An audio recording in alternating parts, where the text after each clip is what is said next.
Dito sa Papa Dudut Stories, ikaw ay hindi nag-iisa.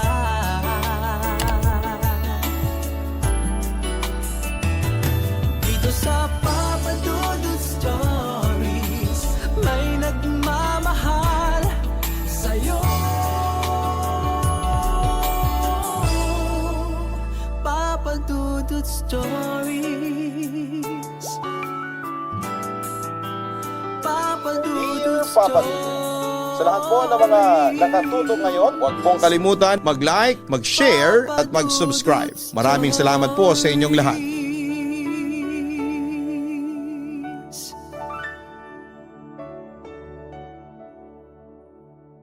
Kalat sa mundo ang mga taong mapanghusga sa relasyon ng kapwa nila.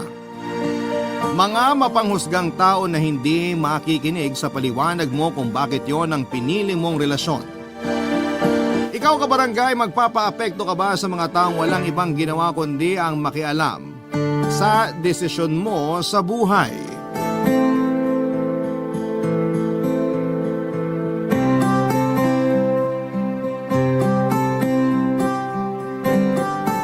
Dear Papa Dudut, ako nga pala si George, 40 years old. Isa akong late bloomer na bakla. Nagkaroon ako ng asawang babae at itago na lang natin siya sa pangalang Mila. Kaedad ko rin. 16 years old pa lamang kami noong na-in-love kami sa isa't isa. Nagkahiwalay kami after 2 years dahil parang nawalan ako ng feelings para sa kanya. Nagtry ako makipagrelasyon sa ibang mga babae pero si Mila pa rin ang namukod-tangi sa lahat. Alam kong nagkamali ako sa pag-iwan sa kanya dati. Kaya naman nilakasan ko ang loob ko para makipagbalikan sa kanya. Mabuti na lamang at tinanggap niya akong muli, Papa Dudut. Nag-promise ako sa kanya na hindi ko na siya iiwan pa kahit na ano ang mangyari. Kaya nga siya rin ang babaeng pinakasalan ko noong umabot na kami sa edad na 28 anyos. Naging masaya naman ang relasyon namin pero hindi kami nabiyayaan ng anak. Hindi naman naging problema yon dahil meron pa kaming mas malaking problemang kinakaharap noong umabot kami sa edad na 35. Doon ko na-realize kung ano ang sexuality ko, Papa Dudut. Doon ko napagtantong isa akong bakla at isa yon sa mga pinakamahirap na kailangan kong aminin hindi lang sa sarili ko kundi kay Mila na rin, Papa Dudut. Naramdaman ni Mila ang panlalamig ko sa kanya. Ilang buwan bago ako nag-decide na umamin sa totoong kasarian ko. Ni ang paglalambing sa kama ay hindi ko magawa dahil para bang nandidiri akong madikit sa kapwa ko babae. Marami na rin akong ibang mga lalaking nagustuhan. Pero hindi ko naman pinatulan dahil may respeto pa rin naman ako sa asawa kong si Mila. Kaya lang ay naramdaman kong hindi ko na kayang lokohin pa ang sarili ko. Isang araw ay inipon ko ang lahat ng lakas ng loob ko at inamin na kay Mila ang lahat. Hindi siya naggalit sa akin tulad ng inaasahan. Niyakap niya lamang ako at nagpasalamat. Inakala kasi niyang nang bababae na ako kaya ako nanlalamig sa kanya. Mabuti na lang daw at bakla lang ako. Natawa na lamang kami sa pangyayaring yon pero aaminin kong nakita ko ang sakit sa mga mata ni Mila nang mapagtanto niyang yun na ang katapusan ng mahabang panahon naming pagsasama. Nakiusap siyang huwag muna kaming magparamdam sa isa't isa hanggat hindi pa siya nakaka-move on sa akin. Pinagbigyan ko naman ang kahilingan niya at makalipas ang ilang taon ay nakatanggap akong muli ng tawag sa kanya at sinabing naka-move on na siya sa akin. At handa na niyang yakapin ang bago naming relasyon, ang pagkakaibigan, Papa Dudut.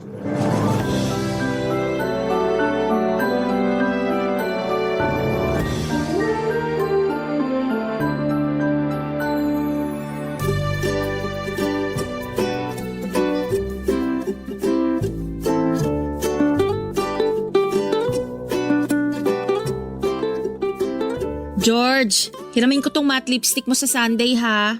Kairita ka ha? 5 taon na ako nadladlad mula nung nag-out ako sa'yo. Georgian ang pangalan ko ngayon, hindi na George. Sabihin mo yan sa makapal na liig mo. Makapal man ang liig ko, mas makapal pa rin ang libag sa likuran ng tenga mo. At least yung libag sa likuran ng tenga ko, nadadaan sa hilod. Yung liig mong kasing kapal ng paso, wala nang pag-asa kahit ano pang hilod dyan. Ganyan nga. Marunong ka ng lumaban. Ganyan dapat ang sagutan mo kapag nilait ka na naman ng Tia Isabel mo, ha, Kerry? Natuto ba naman ako sa'yo eh?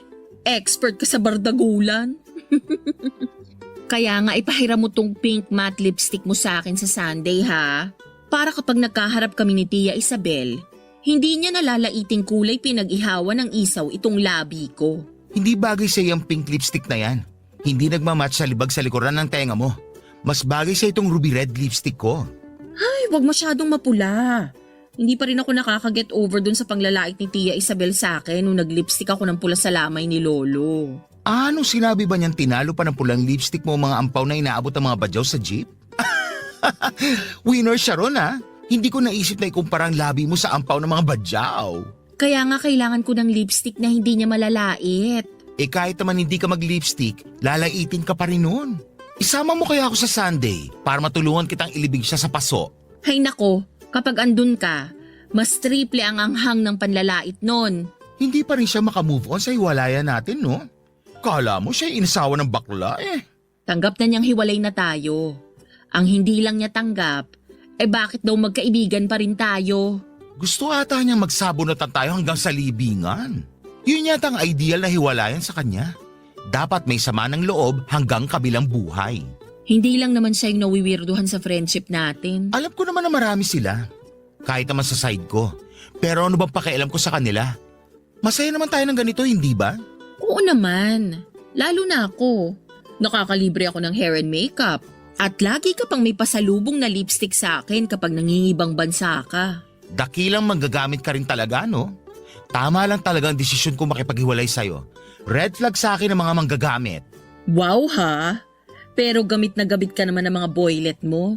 Kahit hindi ka abutan ng angpaw, nagbibigay ka. Masisisi mo ba ako? Ang tagal kong nauhaw sa lalaki. Kasalanan mo to. Kung mas maaga mo na-realize na bakla ka, di sana, lunod ka na sa mga lalaki. Kala mo yata madali magdadlad, no? Bakit kaya hindi ko nahalata na bakla ka, no? Ni hindi kita nahuling tumingin sa mga lalaking nakakasalubong natin dati. Magaling kasi akong mamili. Ang tinitingnan ko, yung mga lalaki may kasamang babae para hindi ka maghinala. Bakla, ang galing mo ron. Panay ang selos ko sa mga babaeng yun. Tapos yung kasama pala nilang lalaki yung bet mo? Ganon ako kagaling. O siya, uuwi na ako. Ipahiram mo na sa akin yung pinakamapulang lipstick mo para may panlaban ako sa Sunday. Go! Dumampot ka lang dyan sa tokador ko. Sure ka ba talaga sa pulang lipstick? Lover yan. Saka hindi lang yung pangtaboy kay Tia Isabel. Panghatak din yan sa kama. Umuwi ka na para matesting kung paano mo mahatak si Conrad sa kama sa pamamagitan niyan. Shh! Pasmado talaga ng bibig mo. Sa hagik-kik mo, mukhang may ibang pinapasma sa katawan mo. Ang bastos mo talaga. Yung pa kasi ang sinasabi ko na papasma, dumi ng utak. Umuwi ka na nga kay Conrad. Papadudo 3 taon nang magka-live-in sina Mila at Conrad. Mas matanda ng 5 taon si Conrad sa amin. Nakilala siya ni Mila sa isang dating app. Wala namang balak makipagrelasyon noon si Mila, na trauma nga ata siya sa naging relasyon naming dalawa. Gusto lamang niya noon ng ka-fling at kalaro sa kama. Nagkataon naman na nag-match sila ni Conrad. Gusto noon ni Conrad na maging sila ni Mila. Pero gusto lamang ni Mila na may makakasama sa tuwing may pangangailangan siya at nag-iisa. Nung una raw ay payag na lamang si Conrad para lang makasama niya si Mila. Kaya lang habang tumatagal ay napagod na si Conrad na maghintay kung kailan magiging ready si Mila para sa isang relasyon. Iniwan ni Conrad si Mila at doon na-realize ni Mila na mahal na pala niya si Conrad. Hinabol siya ni Mila at naging sila. Nag-live-in silang dalawa at doon ko nakitang muli nang nakabawi si Mila sa lungkot na sinapit niya sa hiwalayan naming dalawa. Tuluyan ang nawala yung guilt ko sa pag-iwan ko sa kanya after kong makitang masaya at kontento siya sa piling ni Conrad. Papadudot nakita ko kung gaano silang nagmahalang dalawa. Kaya nga boto ako noon kay Conrad dahil alam kong maaalagaan niyang mabuti ang ex-wife ko. Hindi rin naging problema sa kanya ang friendship naming dalawa ni Mila. Sinusuportahan niya ang pagkakaibigan namin ni Mila kaya mas lalo ko siyang nagustuhan. Sa pagtagal nga ng panahon ay naging kaibigan ko na rin si Conrad. Hindi niya ako hinusgahan, hindi tulad ng ibang lalaki na kilala ko. Malawak ang pangunawa ni Conrad sa mga katulad kong bakla kaya naging komportable na akong makasama siya sa tuwing dumadalaw ako noon sa bahay nila. Alam ko sa sarili ko, papadudot na mas naging mabuting asawa si Conrad kay Mila kesa sa akin. Kaya panatag akong isipin na kahit mawala na ako sa buhay ni Mila, andyan naman si Conrad na dadamay sa kanya. Alam ko rin na mas minahal ni Conrad si Mila kesa sa akin. Kung pwede nga lang noong ibalik ang nakaraan ay iniwasan ko na si Mila para hindi ko na siya napangasawa. Kung pwede lang na maibalik ang nakaraan. Hinagilap ko na sana agad si Conrad para itulak palapit kay Mila. Sa ganong paraan ay hindi pa nasaktan si Mila at napunta na sana siya sa lalaking mas deserving para sa kanya.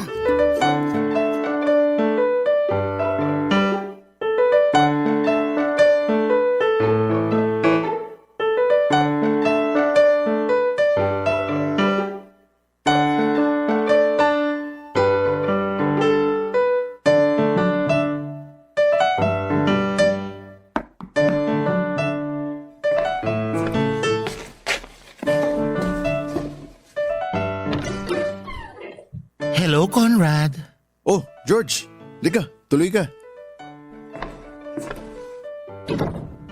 Maupo ka muna. Ano nga palang ginagawa mo rito? Wala si Mila rito sa bahay eh. Kayo talaga magjowa. Ang hirap niyong pakiusapan sa pangalan ko, no? Georgia nga, hindi George. May hata kasi yung George eh. Pag hinata kita riyan, tignan natin kung tatawagin mo pa akong George. Nako, kahit hataking mo pa ako hanggang sa kamatayan, George pa rin ang itatawag ko sa'yo. Eh kung halakan kaya kita hanggang kamatayan. Ay, teka, mukhang madali lang naman pala matandaan yung George ah. Ang dali mo talagang kausap. Sana ganyan din si Mila. Siya naman kasi namilit sa akin na George ang itawag ko sa'yo eh. At sumunod ka naman. Under ka talaga. Ikaw naman para kang bago ng bago. Iba talaga yung ex-wife mo. Asan nga pala siya? Di ko makontak. May usapan kami na pupunta ako ngayon dito sa bahay niyo para sa mga lipstick na o-orderin niya. Nasabi nga niya na pupunta ka raw kaya lang may emergency dun sa co-op nila. Iwan mo na lang daw lahat ng mga lipstick na dala mo para makapili siya mamaya pag uwi niya. Ay, di ko to pwedeng iwan lahat. Kasi may iba pang titingin ng mga to. Ah, ganun ba? Nako, paano kaya yan? Di ko alam kung anong gagawin dyan sa usapan niyo. Pilian na lang natin siya. Tulungan mo ako. Ha? Bakit ako? Ano may tutulong ko sa iyo dyan? Wala akong alam sa mga lipstick. Ikaw naman lagi ang nakakaharap niya. Kaya alam mo kung anong babagay sa kanya. Isipin mo na lang kung anong kulay ng labi na gusto mong mahalikan. Ganun. May dark green ka ba dyan? Yan ang kulay ng labi na gusto mong halikan? Curious lang kasi ako kung ano lasa. Makipaghalikan ka na lang sa lumot. Eto naman ang hirap kausap. Ang daming kulay ng lipstick, dark green pa ang gusto mo? Ano bang mga kulay ang dala mo? Parang bagay kay Mila yung pink. Di bagay sa kanya yun. Kokontrahin nun yung libag sa likuran ng tenga niya. Alam mo, minsan may amoy yung libag na yun. Huwag mo sasabihin sa kanya. Sarili mong jowa, bina-backstab mo ha. I love it! Pink na lang. Di naman araw-araw present yung libag niya sa tenge. Marami akong pink dito. Oh, tingnan mo. Pili ka dali. Sige na nga. Check ko ah. Teka. Ito naman isa. Eh, parang pare-parehas naman ang kulay nito eh. Magkakaibang shades ng pink yan. San ba rito yung pink na parang pang flower girl? Ano ba naman yung mga pinipili mo? Ano ba naman kasi ang alam ko sa mga kulay ng lipstick? Kayo na lang ni Mila mag-usap. Baka magkamali pa ako na mapili eh. Ito na nga, tutulungan na kita. Merong electric pink. Electric? Baka naman kapag hinalikan ko siya, makuryente ko ah. Hindi, pero tataas bill nyo sa kuryente. Kaya tipirin mo paghalik mo. Ano pa yung iba? Meron din fuchsia pink. Ito mas malapit sa kulay ng flower girls. Ah, mukhang okay yan ah. Ang sosyal ng pangalan ng kulay. Parang mamahalin. Ito na lang, naka buy one take one ako sa lipstick na to. Mag-i-expire na rin kasi. Pero wag mo sabihin kay Mila ha. Tatanggalin ko na lang yung expiration date. Meron ka bang acetone dyan? Kahit ba expired na, okay pa rin gamitin? Gumagamit naman ako ng expired na lipstick. Buhay pa naman ako. Basta pag hinalikan ko siya, di sasama pakiramdam ko ha. Eh kung sumamaman, i-donate mo na lang doon sa punerarya dito sa barangay nyo. Yung kulay brown na lipstick kaya, parang bagay din kay Mila yun eh. Marami akong artista na nakikita na gumagamit ng ganong kulay ng lipstick. Naku, di bagay kay Mila. Magmumukhang siko yung labi niya. Uy, sobra ka naman sa ex-wife mo. Aba, alam naman niya yan. Siya nga mismo nagsabi dati na kapag naka-lipstick siya ng brown, mukhang tuhod mga labi niya. Ikaw talaga. O sige, yung push and pink lipstick na lang. Ako na magbabayad, libre ko na sa kanya. Ay, ang sweet mo naman, pero fuchsia kasi yun, hindi push yan. Oh, ikaw magbabayad nito ha? Mabait si Conrad sa akin, Papa Dudut. Kung ibang lalaki lang siguro siya ay baka hindi niya tanggapin ang friendship namin ni Mila. Kahit ang daming mga nakapaligid sa amin na binubulungan ng hindi maganda si Conrad, ay hindi siya nakinig. Tiwala siya sa pagkakaibigan namin ni Mila. Kaya naman naging kampante na rin ako kay Conrad. Lalo na pinakitaan niya ako ng respeto na bibihira kong makuha sa ibang mga lalaki. Kaya lagi kong sinasabi noon kay Mila na huwag na niyang pakawalan pa si Conrad. Dahil hindi na siya makakahanap ng katulad ni Conrad na bigay todo sa pagmamahal at respeto sa kanya. Kung paano alagaan ni Conrad si Mila, walang katulad. Kung ikukumpara ko sa kanya, sa kung sino ang mas naging mabuting karelasyon sa aming dalawa, malamang ay si Conrad ang mananalo. Naging mabuti naman ako kay Mila pero iba ang kabutihang pinakita ni Conrad sa kanya. Kung meron nga lang isang lalaki na katulad din ni Conrad, malamang ay hahabulin ko talaga. Kaya lang ay nag-iisa lang si Conrad, Papa Dudut. Sa friendship naming tatlo, sina Conrad at Mila, na kontento na talaga ako. Kaya hirap din akong iwasan silang magkarelasyon dahil masaya akong nakahanap ng mga totoong kaibigan sa mundo ng mga plastic. Kaya kahit na anong sabihin noon ng mga tao ay hindi kami nagpapaapekto. Wala namang kaming ginawang masama. Kasalanan ba namin kung hindi ayon sa paniniwala at prinsipyo nila ang friendship naming tatlo? Malas lang talaga at napunta kami sa Pinas dahil dito na ata ang may pinakasarado ang isipan sa ganitong klase ng relasyon. Kung binigyan lang kami ng chance na sa ibang bansa mamuhay, baka naging normal lang ang friendship namin sa iba. Kaya lang, yun nga andito kami sa Pinas at wala na kaming ibang dapat gawin kundi ang huwag magpaapekto sa mga sinasabi ng ibang tao. Kahit minsan ay gusto ko nang labanan sila pero si Mila lagi ang nagsasabing huwag na lang. Kung walang Mila na magsasabi sa akin na huwag nang pumatol, baka ginera ko na ang mga pakialamerong tao sa buhay namin, Papa Dudut. Barangay Love Stories. Barangay Love Stories. Isang araw ay nagkaroon ako ng problema sa landlady ko, Papa Dudut. Nakipag-away ako dahil lagi niyang chinichismis. Napaiba-iba raw ako ng lalaking inuuwi sa apartment ko. Totoo naman yon, Papa Dudut, pero syempre nakaka-hurt naman na ipagkalat pa niya sa ibang tenants.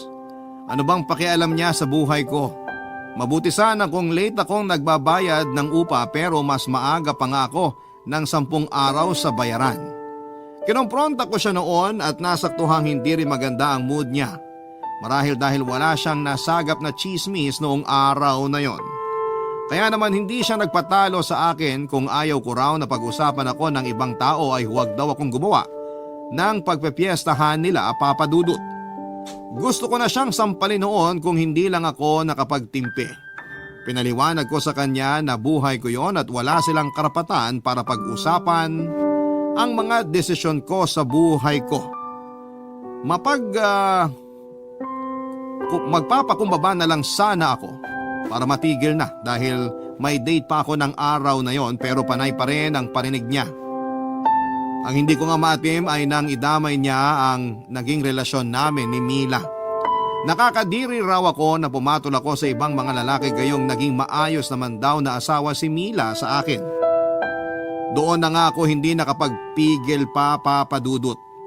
Binato ko sa landlady ko ang hawak kong batya at 2 kilong asin na kakabili ko lamang. Nagulat siya at minura ako at hindi naman niya ako nilabanan pero sinabi niyang may 1 linggo na lamang ako para makahanap ng uupahan ko dahil pinapalayas na niya ako. Nabigla ako kasi akala ko naman ay konting away lamang yon at hindi naman naabot sa pagpapalayas. Kaya lang syempre para isalba ang pride ko ay sinabi ko na lamang na ang pangit ng paupahan niya at saka inutusan siyang ibalik sa akin ang binato kong batya at asin sa kanya. Sinunod naman niya at pinulot niya ang mga binato ko at inabot niya sa akin. At saka siya nag-walk out sa eksena. Hindi rin naman ako nagpatinag, nagdabog ako habang nag-walk out na nilagyan ko ng aura para talbog talaga siya. Pagkatapos noon ay naligo na lamang ako at saka nagpunta sa bahay ni Mila para isumbong siya sa mga ginawa niya sa akin.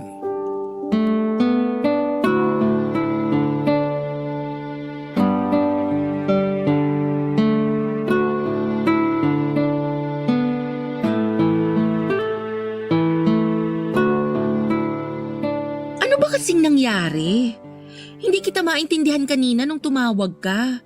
Basta ang narinig ko, may batya at 2 kilong asin. Yung batya raw at 2 kilong asin binato niya sa landlady niya. Buti pa tong si Conrad, hindi marumi ang tenga. Mura lang naman ang cotton buds, Mila. Gusto mo ba bilan na lang kita? Hoy, kakampi mo ko rito Bakit ako ang inaaway mo? Gusto mo pagtulungan ka namin ng landlady mo? Sige pare, fully paid na washing machine ko ang ibato ko sa'yo. Sana di gumana ang warranty ng washing machine mo pag nasira. Baklang to? O tama na, nag-aaway na naman kayong dalawa. Ito kasi si Mila. Girl, ako pa talaga yung sinisisi mo. Ikaw naman tong nakipag-away sa landlady mo. Paano na pala yan, George? Georgia. Okay, sige, Georgia. O ano na mangyayari sa inuupahan mo? Ayun, ipapaupa na raw sa iba sa mas murang halaga. Hindi nyo na ba mapag-uusapan? Baka naman kasi simpleng tampuhan lang yan. Paano bang tampuhan? Nagkabatuhan na nga ng asin at batya. Kung 1 kilong asin at 1 tabo lang siguro ang binato ko sa kanya, bakit di niya ako pinalayas? Dapat kasi sa mga ganyan, mahinahong usapan. Kayo kasing mga babae, gusto nyo iskandalo agad eh. Oy, hindi totoo yan. Hayaan mo na Mila. Ang importante, sinali ako ni Conrad sa mga babae. Gusto mo, pwede ka namang tumira dito pansamantala. Hanggat di ka pa nakakahanap ng mauupahan mo. Seryoso ba? Hindi ba nakakahiya? Seryoso ka ba, Conrad? Mahiya ka naman sa sinasuggest mo? Pansamantala lang naman habang wala pa siyang mauupahan. Paano kaya kung doon ka na lang sa boylet mo tumira? Bakit ba ayaw mo ko i-welcome dito sa bahay nyo? Ayoko talaga. Eh bakit nga? Paano kung magkapalit tayo ng mga lipstick? Di lagyan ng label. Ano bang alam mo sa label? Di ka nga binibigyan ng label ng mga boylet mo? Bakit ka na may personal? Ayos na yon, George. Dito ka na muna tumira. Salamat Conrad. Para mas naging asawa pa kita kaysa sa isa riyan. Pinaparinggan mo ba ako? Bakit sino pa ba rito naging asawa ko? Yan dishwashing liquid sa tabi mo? Tingin ko maganda nga natitira muna dito si George para naman may kasama ka kapag may out of town ako sa trabaho. May kasama ka na rin na maglilinis ng bahay. Kaya mo ako gustong tumira rito para may Cinderella kayo, ganun? Hindi naman sa ganon. Para lang din may bantay si Mila kapag wala ako. Kanina Cinderella, ngayon naman fairy godmother. Saan siya matutulog? Isa lang ang kwarto natin dito sa bahay. Paano bang isa lang 2 yung kwarto natin dito? Yung katabi ng banyo. Yung kwarto para sa mga bisita natin. Yung kwarto kung saan natutulog si George tuwing Pasko. Yung kwarto ko sa mo iniimbak yung mga expired na lipstick mo. Saan ko ngayon ilalagay yung mga expired na lipstick ko kung doon magsistay si George? Mas mahalaga talaga sa'yo yung expired na lipstick mo kaysa sa akin na kaibigan mo? Sige na nga. Pero saglit ka lang dito ha. Ano ka ba naman, Mila? George, magstay ka rito sa amin hanggat gusto mo. Salamat Conrad. Salamat din Mila at lumabas ang totoo mong kulay. Nagtampo ako ng slide kay Mila dahil sa pagkontra niya sa pagtira ko sa bahay nila. Alam ko namang bahay nila yon at may say si Mila sa pagpapatuloy sa akin. Kaya lang bilang isang kaibigan niya at dating asawa ay nagtaka lamang ako kung bakit hinarang niya ang pagtulong sa akin. Nagpaalam rin ako sa kanilang dalawa ni Conrad para makabalik na ako ng bahay at masimulan ko ng mag-impake. Noong nakauwi na ako ng bahay ay nakatanggap ako ng chat mula kay Mila. Nagsorry siya sa inasal niya sa akin at pabirong pinaliwanag na mas importante kasi na may sariling kwarto ang mga expired na lipstick niya. Tinanggap ko naman yon dahil ayoko namang may samaan kami ng loob. Yun ang unang beses na nagkatampuhan kami after ng hiwalayan naming dalawa, Papa Dudut. Kaya hindi rin ako papayag na tumagal ang tampuhang yon. Nakipagkwentuhan muna ako sa kanya bago ako nagsabi na itutuloy ko na ang pag-iimpake ko. Wala pang isang linggo ay naiayos ko na ang lahat ng mga gamit ko. Nagpaalam na rin ako sa landlady ko at nagsorry ako sa kanya sa pagbato ko sa kanya ng batya at asin at humingi rin siya ng sorry dahil na rin sa pakikialam niya sa buhay ko. Sinabi niyang pwede pa rin naman ako magstay sa apartment ko. Nadala lang daw siya ng emosyon. Pero after kong mag-sorry ay ayos na siya. Tumanggi na lamang ako at nagsinungaling na nakahanap na ako ng apartment. Hindi ko sinabi sa kanya na tutuloy ako sa bahay ni Mila dahil paniguradong may bago na naman siyang putahe sa tsismisan nila ng mga kumari niyang mga marites. Nagpaalam na ako ng tuluyan sa landlady ko at saka inasikaso ang van na kumuha ng mga gamit ko. Papadudod sinalubong ako ni na Conrad at Mila. Tinulungan nila akong ilagay ang mga gamit ko sa kwarto. Pagkatapos maipasok lahat ng gamit ko sa bahay nila, nagpaalam naman si Conrad para bumalik na sa trabaho niya. Kaming dalawa na lamang ni Mila ang nagtulungan sa pag-arrange ng mga gamit. Nagkakatawanan pa kami noon habang inaayos ang mga gamit ko, Papadudot.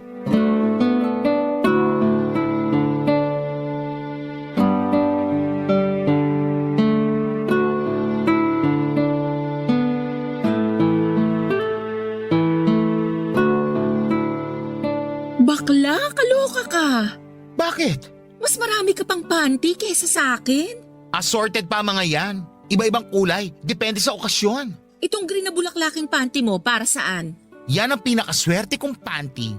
O etong dinosaur na pink panty? Isusuot ko naman yan kapag mapapalaban ako sa boylet ko. Itong may apple sa cherries na panty? Bihira ko isuot yan. Makati kasi sa singit. Akin na lang. Kadiri ka ha? Di ka makabili ng sariling panty? Sayang naman kasi kung di mo gagamitin. Di mo ba naisip na pwedeng magtampo ang mga gamit kapag di ginagamit? Magtatampo ang panty ko dahil ayaw ko isuot? Saan mo naman nabasa yan? Naisip ko lang. Huwag mo na nga pakialaman ng mga panty ko. Doon ka na lang sa mga pantulog ko. Ako na magtitiklop sa mga panty at bra ko. Mas bago pa ang mga bra mo kaysa sa akin ah. Alam ko! Yung mga bra mo nga nung tayo pa, hanggang ngayon ginagamit mo pa rin. Sayang naman kasi. Saka mas komportable na ang bra kapag luma na. Girl, nagmamakaawa ng mga bra mo. Ilibing mo na para magkaroon ng kapayapaan. Kaloka ka. Basta pa-arbor tong apples and cherries na panty mo ha. Hindi pwede. Kaloka ka. Magpabili ka na lang sa asawa mo.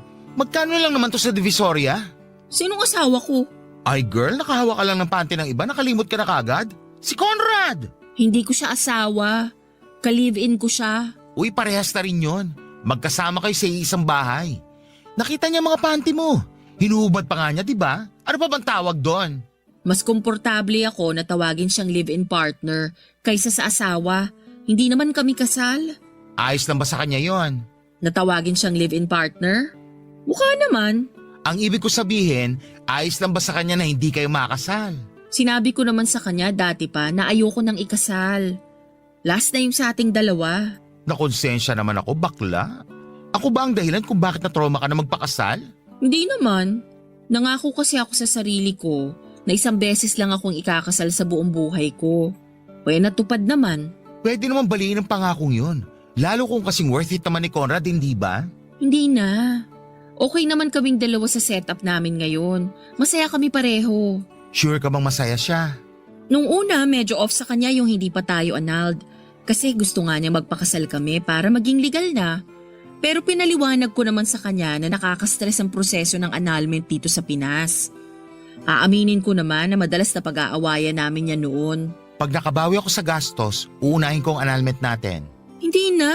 Huwag na tayong magpa-anal. Mila, deserve ni Conrad ng kasal.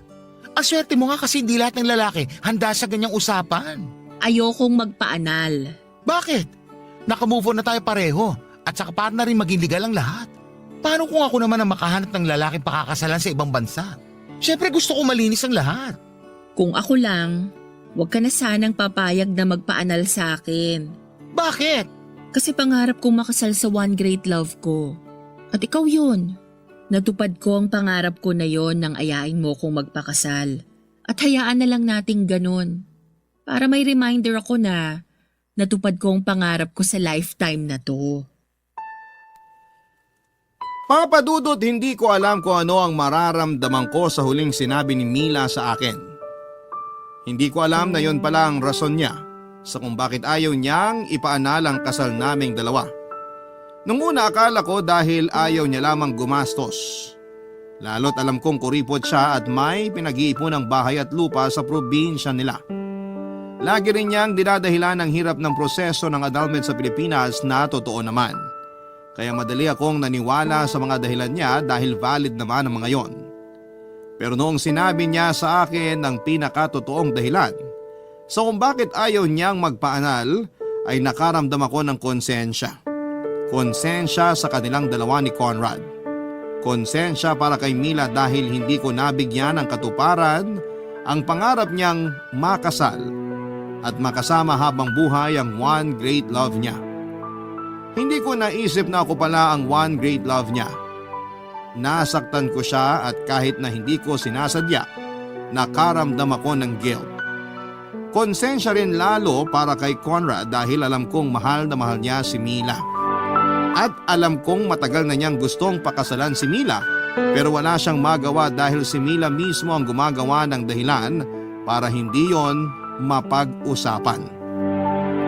Mabait naman si Conrad at alam kong mas karapat dapat siyang mahalin kesa sa akin. Minsan naiinis na rin ako kay Mila dahil porket alam niyang mahal na mahal siya ni Conrad ay hinahayaan niya lamang ito. O pwedeng ako na lang din ang dapat sisihin dahil ako naman ang pumatay sa pag-asa ni Mila sa usaping kasal. Hindi ko noon alam ang mararamdaman kaya naman nag-change topic na lamang kami para hindi na bumigat pa ang usapan. Natakot na rin ako na baka kung saan pa mapunta ang usapan namin at alam kong marami pa akong kailangang sagutin sa mga tanong sa utak ni Mila. Kahit naman ilang taon na ang nakalipas, alam kong marami pa rin siyang katanungan at hindi ko alam kung kaya ko bang bigyan ng kasagutan yon. Barangay Love Stories. Barangay Love Stories. Dumaan ang mga araw na natili ako sa bahay ni na Mila at Conrad. Nahirapan ako makahanap ng bagong apartment dahil karamihan ay malayo sa trabaho. Yung iba naman na malapit ay hindi naman ako komportable. Gusto ko na rin namang makaalis sa bahay nilang dalawa para hindi na ako maging dahilan para mailang si Conrad. Mula kasi noong nagkausap kami ni Mila tungkol sa kasal ay hindi na naging katulad ng dati ang biruan at usapan namin ni Conrad. Ewan ko kung nakahalata siya noon at hinihiling ko na sana naman ay hindi. Ayaw kong magpaliwanag sa kanya kung bakit ko siya iniiwasan. Baka mapag-awayan pa nila yon ni Mila. Sinikap ko na lamang na makisama at sinigurado ko na uuwi ako ng bahay nila kapag patulog na sila para makaiwas na rin ako sa mahabang kwentuhan. Baka kasi kapag nakaharap ko ng matagal si Conrad ay baka makahalata na siya sa pinoproblema ko. Wala naman akong ibang narinig sa kanila kung may napansin sila sa pag-iwas ko. Hiniling ko na lamang na sana ay makahanap na ako ng bagong matitirhan para hindi na maging awkward ang lahat para sa amin. Mas lalo nga akong nakonsensya dahil sa maayos na pakikitungo ni Conrad sa akin. Isipin ninyo, tuwing nagigising ako sa umaga para maghanda papasok sa trabaho ay andun lagi si Conrad para isama ako sa lulutuan niya ng almusal. Bukod pa roon ay panay din ang tanong niya kung maayos ba akong nakakatulog sa gabi at nagtatanong din siya kung may kailangan ba ako. Sa tuwing nag-grocery silang dalawa ay lagi akong dinadamay ni Conrad sa mga bibilihin na abubot. Mahilig ako sa mga matatamis at kahit mga sarili kong panghimagas ay siya na rin mismo ang bumibili. Napailing na lamang ako sa kabutihan ni Conrad sa akin dahil pakiramdam ko ay hindi ko deserve yon. Kaya naman isang araw ay hinarap ko na siya at kinausap. Inaya niya akong mag-beer habang hinihintay noon si Mila, Papa Dudut.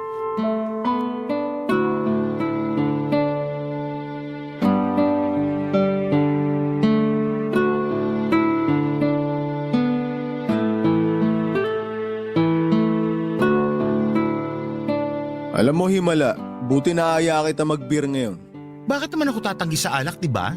Para kasing umiiwas ka sa akin itong mga nakaraan eh. Hindi Busy lang din ako sa work. Lagi ka nagmamadali umalis ng bahay. Kahit si Mila, hindi mo na raw nakakausap masyado. Kasi lagi ako lumalabas para mag-check ng apartment. Alam mo na, ayoko maabutan ng tag-ulan kapag maglilipat.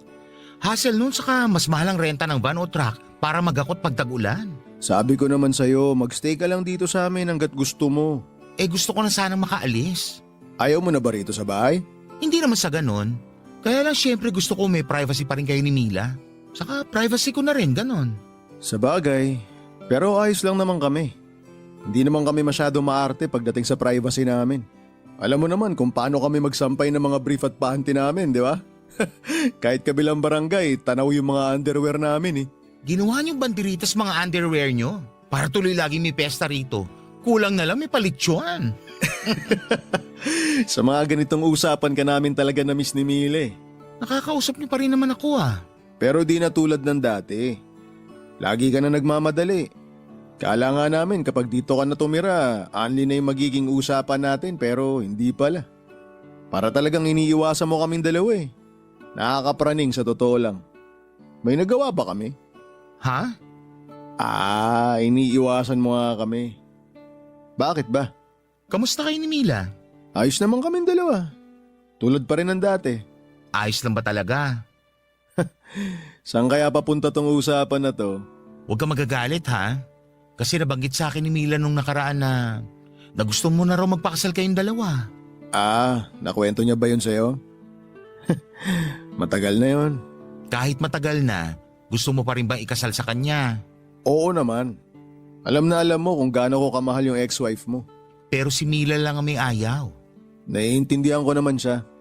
Marami rin naman akong kakilala na matapos nilang maikasal na isang beses, ayaw na nilang umulit. Natroma nga ata si Mila sa kasal namin. Sorry ha? Di mo naman piniling maging bakla. Hindi mo kasalanan yan. Nagpakatotoo ka lang. Kaya lalo ako nakukonsensya dahil sa ganyang mga tirada mo. Bakit ka kasi makukonsensya desisyon naman ni Mila yun. Nabanggit ko na sa kanya na pwede naman kaming magpaanal anytime. Basta makaipon lang ako. Alam ko kasing malaki ang gagastusin. Alam ko namang gusto mo na rin pero si Mila ang may ayaw. Aaminin ko, nagtampo ako nung tinanggihan niya akong pakasalan. Pakiramdam ko, nakikipagkompetensya pa rin ako sa nakaraan eh. Conrad, tapos na yung sa amin ni Mila. Ang tagal na. Mahal na lang namin ang isa't isa bilang kaibigan. Saka, ayoko na tumikim ng babae. Naiintindihan ko naman na ngayon yan. Dati, sa totoo lang, hirap na hirap akong tanggapin yun. Lalo't nakukwento sa akin ni Mila na ikaw raw yung one great love niya. Ano bang labang ko ron, di ba? Nabubulagan lang si Mila sa idea ng one great love. Pero sa totoo lang, ikaw ang one great love niya. Balang araw makikita niya rin yun. Kailan kaya? Kapag nagsawa na ako maghintay? Napapagod ka na ba maghintay? May mga ilang beses na gusto ko nang sukuan si Mila. Conrad, wag. Mahal ka ni Mila. Pero kumpara sa pagmamahal niya sa'yo, walang laban yung binibigay niya sa akin. Hindi totoo yan. Tanggap na ni Mila ang nangyari sa aming dalawa. Ayun nga, na-trauma lang siguro siya sa nangyari, kaya niya na ulit magpakasal. Ikaw na rin na nagsabi na marami kang kakilala na takot na magpakasal. Ay, sana nga lagi kong pwedeng gamiting rason yan tuwing napapraning ako sa pagmamahal na binibigay sa akin ni Mila. Kaya lang minsan, mas matimbang yung pakiramdam na hindi naman niya ako ganun kamahal. Hindi nga ako sigurado kung mahal niya ba talaga ako eh. Huwag mong isipin yan. Hindi ba siya ng kasal sa totoong pagmamahalan? Pero sa ganung paraan ko mararamdaman na mahal ako ni Mila. Masama bang hilingin yun?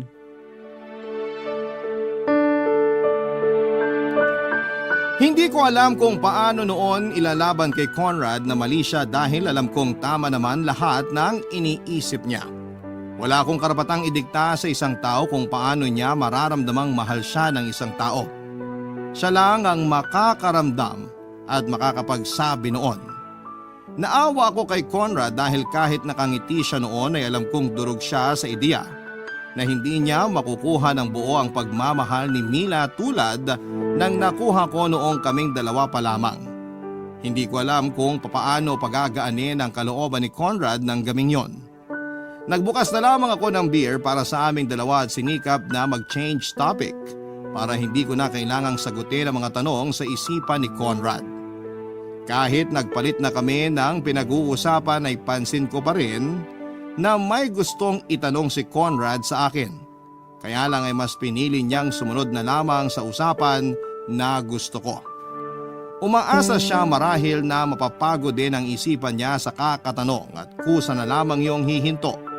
Tinapos ko na lamang ang kwentuhan naming dalawa at nagpanggap na inaantok na. Nakailang peking hikab ako noon para lamang maniwala itong si Conrad. Nagpaalam na rin ako at sinabing kailangan ko ng matulog dahil maaga akong aalis kinabukasan. Nagtanong si Conrad kung saan ako pupunta dahil day off ko noon.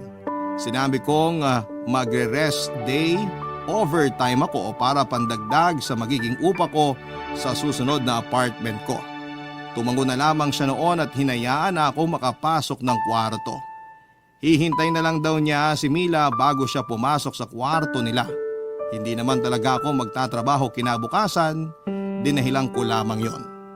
Bala ko noon na lumabas lamang ng bahay dahil alam kong nasa bahay lang din sila kinabukasan.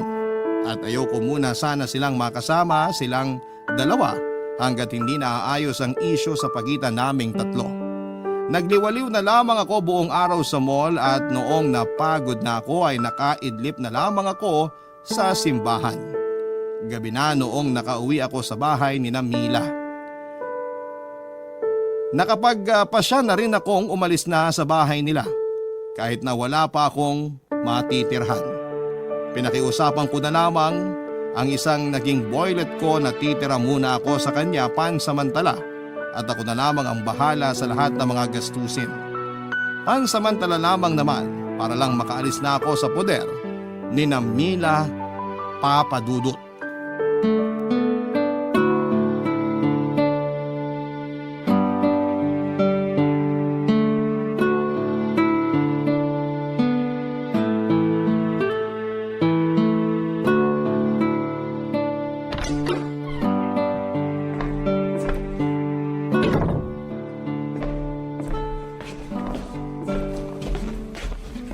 Saan ka galing bakla? Kanina pa kita hinihintay. Di ba nasabi sa'yo ni Conrad? May work ako ngayon. Rest day mo, diba? Paano may work? Rest day OT. Kailangan ko makaipon para makalipat na kagad ako.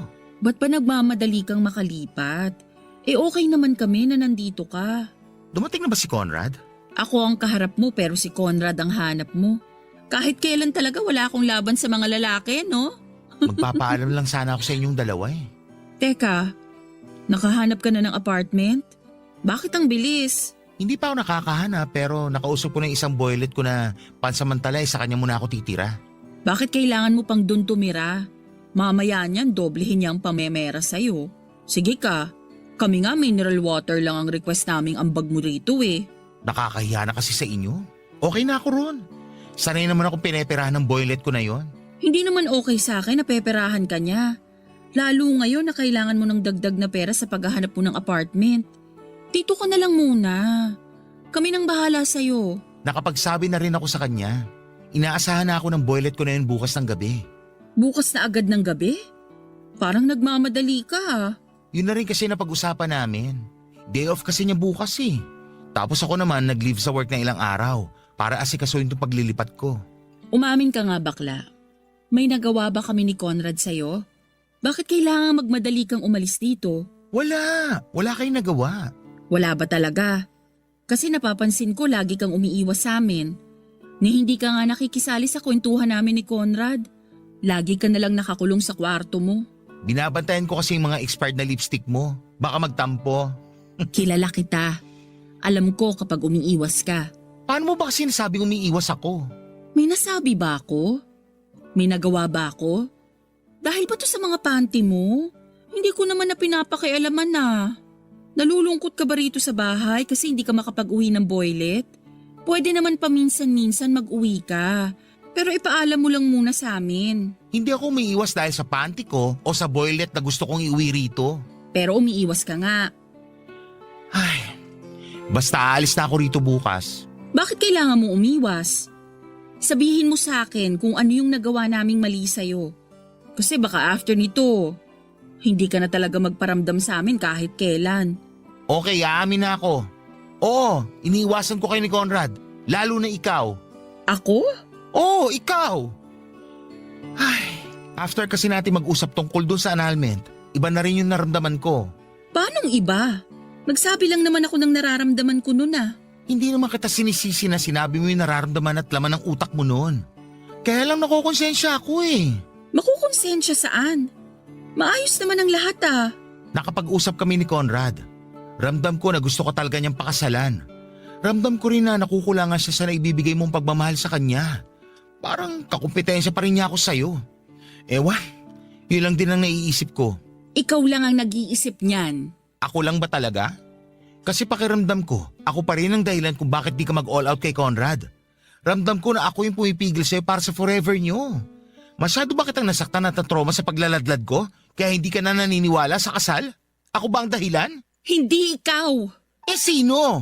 Ako! Mahal ka naman ni Conrad. Sana alam mo yun. Kung natatakot ka masaktan ulit, hindi na yun mangyayari. Kasi mahal na mahal ka niya. Alam kong mahal niya ako. Yun naman pala eh. Ano pa bang pumipigil sa'yo para pakasalan siya? Mahal pa rin kita, George. Mila. Pero huwag ka mag-alala. Tanggap ko naman na. Alam ko naman kung saan ako lulugar. Kaya ako naghahanap ka ng sagot sa kung bakit hindi ko magawang pakasalan si Conrad. Kasi sa puso ko, ikaw pa rin ang asawa ko. Sa'yo pa rin ako kasal. I'm sorry, Mila. Hindi ko na alam kung ano sasabihin. Wala ka namang dapat sabihin. Problema ko na to. Pasensya ka na kung kailangan kong aminin sa'yo to. Pero salamat kasi tinulak mo ko para magawa ko ring aminin sa sarili ko to. Hindi ka madaling kalimutan. Pero sabi ko nga, alam ko kung saan ako lulugar. Hindi mo kailangang umiwas kasi papahirapan mo lang ako kapag isang araw, mawala ka na lang ulit sa buhay ko. Mila, hindi makakatulong kung makakasama mo pa rin ako. Maawa ka naman kay Conrad. Mabuting tao naman si Conrad. Alam kong mas kaya niya akong mahalin kesa sa'yo. Pero hindi ko siya kayang mahalin tulad ng pagmamahal ko sa'yo. Kaya sana, hayaan mo na lang akong mahalin ka ng patago. Kasi sa ganitong paraan, hindi ko nasasaktan ng bulgaran si Conrad. Maayos naman kami, George. Nakikita mo naman, di ba? Walang kailangang magbago. Hindi ko siya iiwan, huwag kang mag-alala. Pero please, huwag mo rin akong iwan para hindi ko siya iwan. Hinawakan ni Mila ang mga kamay ko at doon na siya napaiyak. Humingi siya ng sorry sa akin dahil sa pag-amin niya. Nakailang ulit siya ng hingi ng tawad at hinayaan ko na labang siya kung yon ang proseso niya para maintindihan ang mga nangyayari sa kanya. Hindi ko na mahal si Mila tulad ng pagmamahal niya sa akin. Mahal ko siya hindi lang bilang isang kaibigan kundi bilang isang kapatid na rin. Yun na lamang ang pagmamahal na meron ako para sa kanya. Kaya mahirap na makita siyang nasasaktan dahil meron pa siyang pagmamahal bilang isang asawa para sa akin. Hindi ko inaasahan na mahal pa rin niya ako. Akala ko ay nagawa na niyang makalimutan ang nararamdaman niya para sa akin mula noong nakilala niya si Conrad. Hindi man lang ako nakahalata, Papa Dudut. Napaiyak na rin ako dahil hindi ko rin alam ang gagawin noon. Naguluhan na ako sa mga nangyayari at hindi ko nga rin alam kung ipagpapatuloy ko ba ang pag-iwas sa kanilang dalawa. Nakiusap siya sa akin na huwag ko siyang iwasan pero ramdam kong kailangan ko yung gawin para sa ikaka-move on niya. Kaya lang ay naisip ko na paano kung iniwasan ko na siya ng tuluyan. Ano ang magiging epekto noon sa relasyon nila ni Conrad? Natakot ako na baka masira silang dalawa, oras na umiwas na ako dahil yun lamang ang pakiusap niya para magstay siya kay Conrad. Pakiramdam ko noon ay na-blackmail ako ni Mila. Pero hindi ko naman siya masisisi dahil masyado lang siyang nalubog sa pagmamahal sa akin. Kung di lang din naman kasi ako nagladlad ay baka nga kami pa ring dalawa. Kaya lang ay kinailangan ko nang magpakatotoo sa sarili ko at parte noon ay ang pag-iwan ko sa relasyon naming dalawa. Hindi ko naman alam na bitbit pa rin ni Mila ang relasyon namin kahit magkasama na sila ni Conrad Papadudut. Paano ko po ba malulusutan ang sitwasyon ko? Gusto kong maghilom si Mila at parang ang paraang nakikita ko ay iwasan siya. Pero kapag ginawa ko naman yon ay iiwan niya si Conrad. Hindi ko na po alam ang gagawin ko kaya lumapit po ako sa inyong programa na Barangay Love Stories sa pag-asang matutulungan niyo ako sa sitwasyon ko. Maraming salamat po Papa Dudut at sa bumubuo ng Barangay LS. Hanggang dito na lamang po ang aking liham. Ang inyong forever kapuso at kabarangay, George. Ang buhay ay maiwaga, laging may lungkot at saya. Sa Papa Dudut Stories, laging may karamay ka. Mga problemang kaibigan, dito ay pakikinggan ka. Sa Papa Dudut Stories, kami ay iyong kasama. Dito sa Papa Dudut Stories, ikaw ay hindi nag-iisa.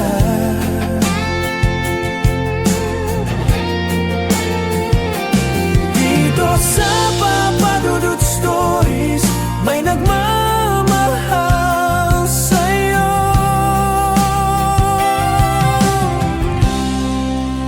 Papa Dudut Stories,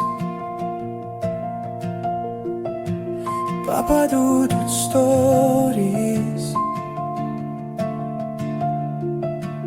Papa Dudut Stories.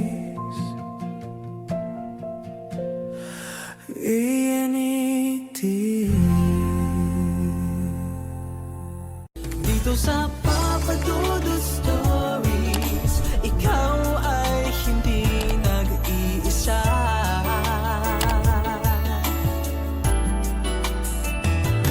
Dito sa Papa Dudut Stories, may nagmamahal sa'yo.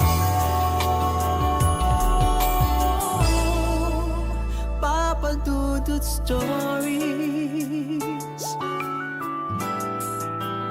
Papa Dudut Stories.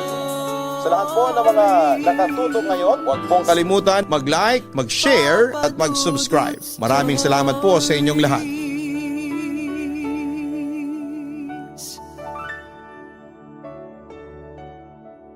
Ang pangalawang pagkakataon ay ibinibigay hindi lang para maitama ang naging pagkakamali natin, kung hindi para patunayan na kaya nating bumangon at magbago pagkatapos nating madapa sa isang kasalanan.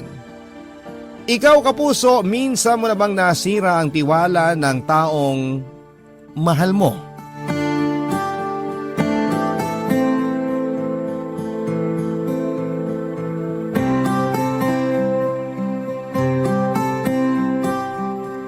Dear Papa Dudut, may bagay na kapag minsang nasira, mahirap nang maayos o maibalik sa dati. Parang salamin, magkalamat lang ng konti ay hindi na po pwedeng maibalik sa dating ayos. Ganon din pagdating sa tiwala. May ibang tao na kaya itong ibigay muli kaagad, pero meron ding iba na hirap makalimot sa kasalanang nagawa.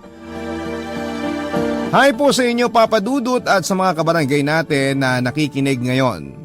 Ako nga pala si Ramon, 41 years old at isang jeepney driver dito sa aming lugar sa Makati. Matagal na rin po akong tagapakinig ng inyong programa na Barangay Love Stories at talaga namang araw-araw na nakatutok sa inyong istasyon ng radyo ko kapag nasa biyahe ako. Kaya gusto ko ring magbahagi ng kwento na alam kong maraming makaka-relate at makapag-iiwan din ng aral sa ibang mga nakikinig ngayon. High school lang ang natapos ko, Papa Dudut. Galing kasi ako sa isang mahirap na pamilya. Nagtrabaho kaagad ako noon at naging isang barker. Nang pumanaw ang mga magulang ko at magkaroon ng kanya-kanyang pamilya ang mga kapatid ko, ako na lamang ang naiwang nakatira sa bahay namin. At dahil solo na lamang ako sa buhay ay nagagawa ko noong makaipon ng pera para sa sarili ko. Naging jeepney driver na rin po ako pero nakikiboundary lamang noong una. Hanggang sa makabili na ako ng lumang jeep na ginagamit kong pampasada bilang hanap buhay. Papadudot medyo maayos na ang buhay ko nang makilala ko si Loisa sa palengke na malapit sa paradahan ng pinapasada kong jeep. Pinsan siya ng kapwa ko driver at nagpatulong ako dito na maligawan siya. Hindi nga nagtagal ay naging malapit na kami sa isa't isa hanggang sa naging nobya ko na siya at napangasawa. Nagkaroon kami ng 2 anak at kahit ako lamang ang naghahanap buhay sa pamilya ay naigagapang ko naman ng maayos ang buhay namin, Papa Dudut.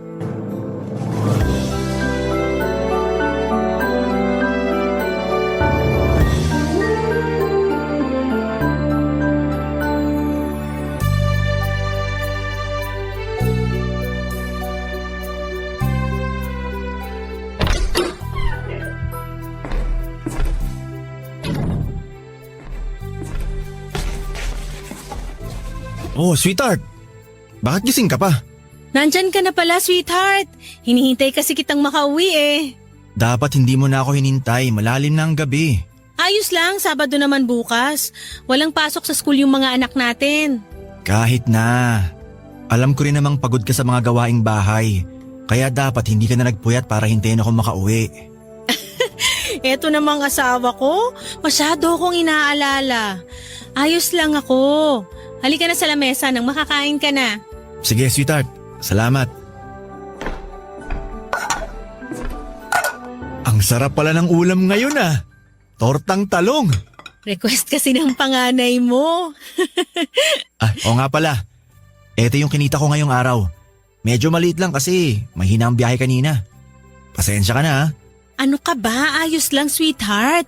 Magbabakasyon na rin kasi kaya konti na lang ang mga nagiging pasahero nyo. Saka wala naman tayong malaking gastusin ngayon. Nakapagbayad na tayo ng bill ng tubig at kuryente kaya sigurado ako na may matitira pa dito. Mga gulay na lang ang bibiling kong ulam para mas makatipid tayo. Mabuti pa nga. Mahilig din naman mag-ulam ng gulay ang mga anak natin. Kaya nga hindi ako nahihirapang mag-isip ng lulutuin na ulam kasi hindi sila pihikan sa pagkain. Yun lang yata yung namana nila sa akin. Kasi pagdating sa muka, sa'yo na lahat eh. Sinabi mo pa. Oo nga pala, sweetheart.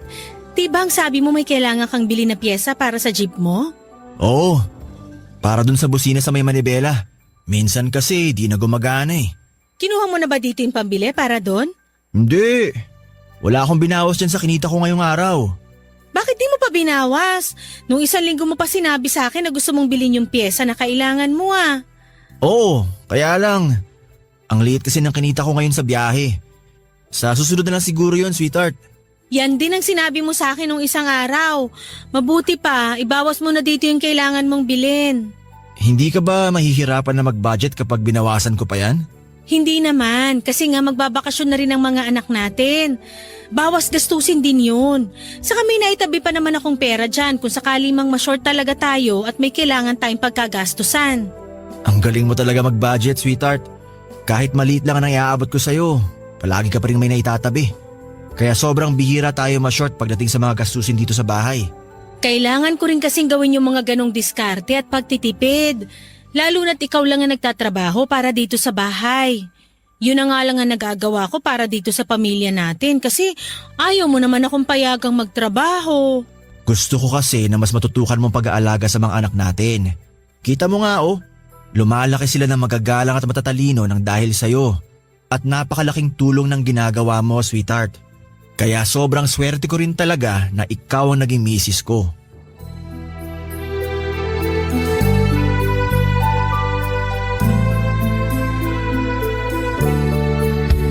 Papadudot kapag sinasabi ko sa misis ko na maswerte ako na siyang napangasawa ko, hindi po yun pambobola lamang.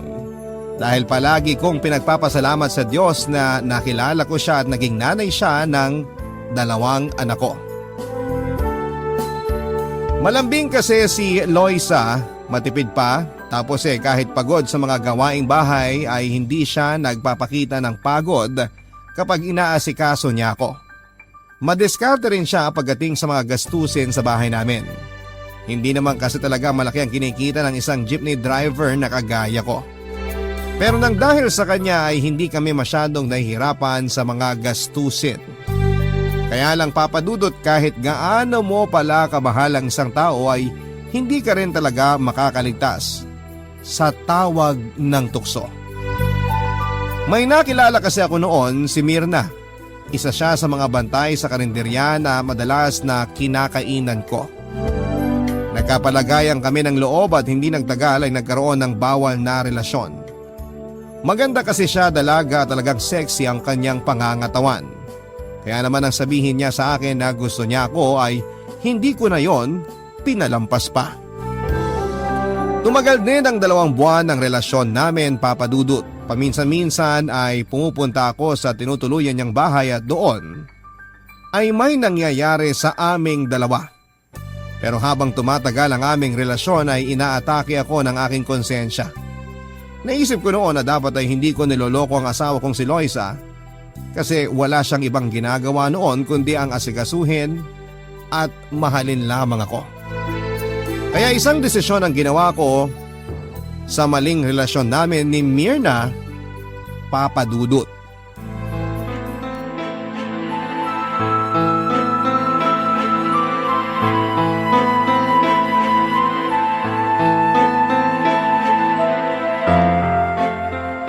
Anong sinasabi mo na gusto mo nang tapusin ang relasyon natin, Ramon? Mirna, alam naman natin na mali itong ginagawa natin nung umpisa pa lang. Pero wala nga akong pakialam doon. Teka, nalaman na ba ng asawa mo ang tungkol sa relasyon natin? Hindi pa. O yun naman pala eh. Bakit nakikipaghiwalay ka na sa akin? Kasi nga, hindi na kaya na konsensya ko itong ginagawa natin. Ayoko nang lokohin ng asawa ko. Pero gusto mo pa rin naman ako, di ba? Ramon, hindi naman ako demanding pagdating sa oras mo. Kung gusto mo na isang beses lang sa isang linggo kung magkita tayo, sige. Ayos lang sa akin. Basta wag mo lang akong hiwalayan. Ayoko na nga kasi ng ginagawa natin, Mirna. Ayoko nang lokohin ng asawa ko. Ayoko siyang masaktan pag nalaman niyang tungkol sa ating dalawa. So ayos lang sa'yo na ako na lang ang masaktan? Hindi naman sa ganun. Pero gusto ko lang na iwasan na nating lumaki pa tong gulo na ginagawa natin, Mirna. Sorry talaga kung masyado kita nasasaktan ngayon. Pero hanggang dito na lang talaga tayo. Ramon! Ha? Buksan mo Hala! ang pinto! Sino ba yung kumakatok sa pinto ng bahay ko at hinahanap ka, Ramon? Naku, yari! Boses ni Loisa yun! Boses ng asawa mo? Akala ko ba hindi niya pa alam ang tungkol sa relasyon natin? Hindi ko alam kung paano niya nalaman. Buksan mo ang pinto! Ito na nga ba yung sinasabi ko eh. Paano na to? Sigurado ako na... Uy, Mirna! Saan ka pupunta? Huwag mo buksan yung pinto! Ano ka ba? Ano ba problema mo? At nagwawala ka rito sa labas ng bahay ko? Nasaan ang asawa ko? Ilabas mo siya! Alam kong nandyan si Ramon! Ramon! Halika nga rito! Sinusundo ka na ng asawa mo! Loisa, ano ginagawa mo dito? Mga walang hiya kayo! Lalo ka na, Ramon! Tama nga si Maring Irma sa sinabi niya sa akin na may kinalolokohan kang malanding babae sa bahay na to! Hoy! Huwag mo ako matawag-tawag na malandi dito mismo sa tapat ng pamamahay ko, ha? Loisa, ano ba? Hindi na kasi pumapatol ka sa lalaki may asawa at mga anak na! Aba, malakas sa loob mo na sampalin ako, ha? Dito pa talaga sa teritoryo ko? Huh? Mirna, tama na! Babae ka! Isa ka ba, Ramon? Napakawalang hiya mo! Sobrang sama na ugali mo! Paano mo ako nagawa Loisa, sandali lang. Hayaan mo muna ako magpaliwanag. Huwag mo ako hawakan! Nakakadiri ka! Nakakadiri kayong dalawa! Magsama kayo ng kabit mo! Loisa, sandali! Huwag kang umalis! Loisa! Mag-usap muna tayo! Loisa! Huwag mo nang habulin yung losyang mong asawa, Ramon! Kung gusto niya makipaghiwalay sa'yo, hayaan mo siya! Pwede ba tumahimik ka na, Mirna? Hindi ko hayaan na maghiwalay kami ni Loisa. Nagsisisi talaga ako na nagkaroon tayo ng relasyon. Papa Dudut, hindi ka agad binitawan ni Mirna ang braso ko at pinilit pa niya akong wag umalis para siyang piliin ko. Pero bago pa man kami mahuli ni Loisa ay buo na talaga ang desisyon ko na tapusin ang lahat sa aming dalawa ni Mirna, Papa Dudut. Kaya naman pilit kong inalis ang kamay niya sa braso ko at iniwasan siya. Kahit na anong pagmamakaawa niya sa akin ay hindi ko na siya pinakinggan pa. Humingi pa rin ako ng tawad pero sinabi ko na kailangan niyang tanggapin ang pagtatapos ng relasyon naming dalawa. Iniwan ko siyang nakaluhod at umiiyak ng dahil sa akin. At sa pag-alis ko sa bahay ni Mirna para habulin si Loisa, ay nakasalubong ko pa ang kumare namin na si Irma, Papa Dudut. Ninang siya ng panganay naming anak ni Loisa at masama rin ang tingin niya sa akin. Sinabi niya pa noon na mabuti na lang daw talaga at kakilala niya ang may-ari ng tinutuluyang bahay ni Mirna. Kaya nalaman niya ang tungkol sa aming dalawa ng kabit ko. Sinabihan pa niya ako ng iba pang mga masasakit na salita na hindi ko na pinansin pa at nagpatuloy ako sa paghabol sa asawa ko, Papa Dudut. Ang mga kwento ng pag-ibig, kwento ng buhay at kwento ng pag-asa. Nasa Spotify na, Barangay Love Stories. Pakinggan kahit kailan, kahit saan. Barangay Love Stories sa Spotify. Kinig na, kabarangay! Papa Dudut, sobrang laki talaga ng pagsisisi ko noon sa nagawa kong kasalanan sa asawa kong si Loisa. Lahat ng sarap na naranasan ko sa piling ni Mirna ay bigla na lamang naglaho. Hindi ko maisip kung bakit ba nagawa ko ang bagay na yon sa kanya kahit pa sabihing si Mirna ang lumapit sa akin. Dapat kasi nilayaon ko pa rin siya. Hindi ako dapat nagpadala sa tukso at habang nagdadrive ako pauwi sa bahay kung saan ay sigurado ako na dumiretso si Loisa ay hindi ko na napigilan ang sarili ko na maluha, Papa Dudut. Naalala ko kung gaano kabuting asawa sa akin si Loisa mula nang maikasal kami. Pumayag siya na maging full-time housewife kahit nagtatrabaho pa siya noon sa isang pabrika. Binitawan niya yon para lamang sa akin. Kahit kailan ay hindi siya nagkulang sa pag-aasikaso sa akin o sa amin ang mga anak namin. Tapos, ganito lamang ang igaganti ko sa kanya. Halos papabayaan na nga niyang sarili niya kasi palaging kami ang inuuna niya. Tapos susuklian ko pa siya ng pagtataksil, Papa Dudut.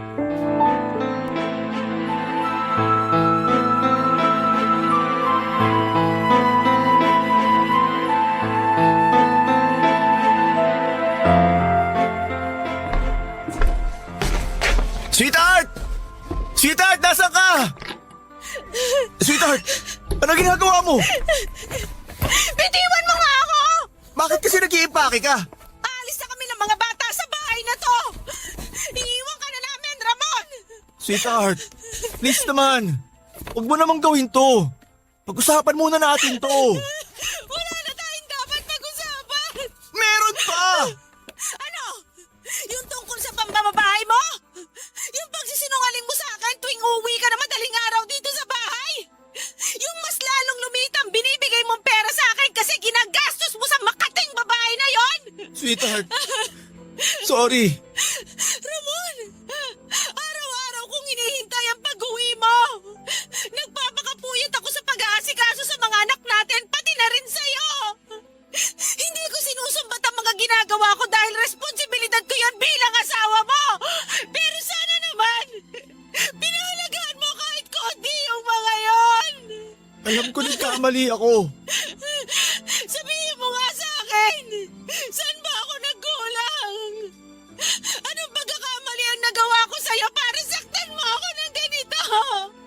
Wala, Loisa.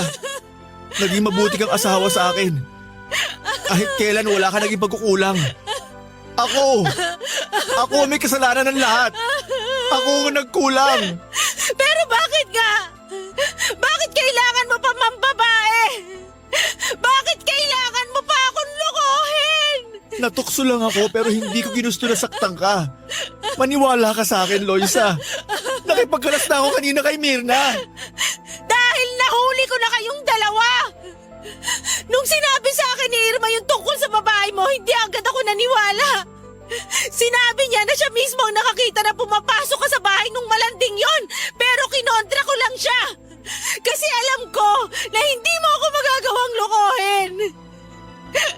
Sigurado ako na hindi mo sisirain ang tiwala ko sa'yo, pero nagkamali ako. Nagkamali ako sa pagkakakilala ko at pagtitiwala ako sa'yo. Loisa, please. Patawarin mo na ako. Nagsisisi na talaga ako. Ayoko mawala ka sa akin. Kayo na mga anak natin. Eh di sana inisip mo yan bago ka ng babae. Bago ka gumawa ng kalokohan na pwedeng makasira sa pamilya natin. Natukso lang talaga ako. Pero hindi ko na uulitin yon. Hindi mo na talaga mauulit dahil hindi na ako makikipag-ayos sa'yo. Aalis na kami ng mga anak ko sa bahay na to at kahit kailan, hindi mo na kami makikita. Loisa, parang awa mo na. Huwag mo akong iwan. Bitiwan mo ako. Hindi ako mabubuhay nang hindi kayo kasama ng mga bata. Itigil mo na kasi ang pag-iimpake mo. Ayusin na natin to. Ayoko talaga mawala ka sa akin. Wala na tayong dapat ayusin dahil kahit kailan, hindi na kita mapapatawad sa ginawa mo. Parang awa mo na. Patawarin mo na ako, Loisa. Kahit para man lang sa mga anak natin. Huwag mong hayaan na masira ang pamilya natin nang dahil lang sa isang pagkakamali ko. Ang kapal din talaga ng mukha mo, Ramon! Alam mo, kahit lumuhod ka pa dyan, hindi na kita mapapatawad! Hindi mo na uli kami makakasama ng mga anak mo! Tandaan mo yan!